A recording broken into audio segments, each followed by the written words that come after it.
Jamiyat xavfsizligi va aholi salomatligiga jiddiy tahdid soluvchi giyohvandlik vositalarining noqonuniy aylanishiga qarshi kurash bugun huquqni muhofaza qiluvchi organlar oldidagi eng muhim vazifalardan biri bo'lib qolyapti. Ayniqsa yoshlar ongi va kelajagiga salbiy ta'sir ko'rsatuvchi bunday jinoyatlarning oldini olish maqsadida mamlakatimizda keng qamrovli tezkor profilaktik tadbirlar izchil davom ettirilmoqda.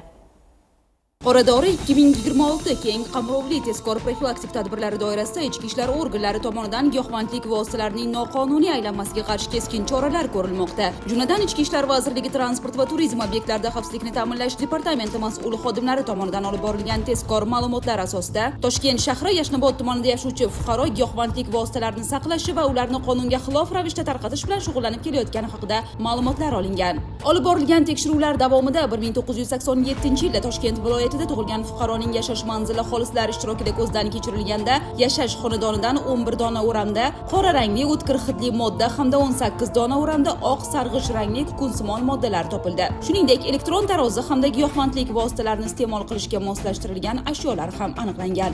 Dastlabki surishtiruv davomida ushlangan shaxs mazkur moddalar gashish va geroin ekanligini bildirgan. Aniqlangan ashyoviy dalillar belgilangan tartibda rasmiylashtirilib, xolislar ishtirokida olib qo'yilgan. Mazkur holat yuzasidan fuqaroga nisbatan O'zbekiston Respublikasi Jinoyat kodeksining 273-moddasi 5-qismi bilan jinoyat ishi qo'zg'atilib, hozirda dastlabki tergov harakatlari olib borilmoqda.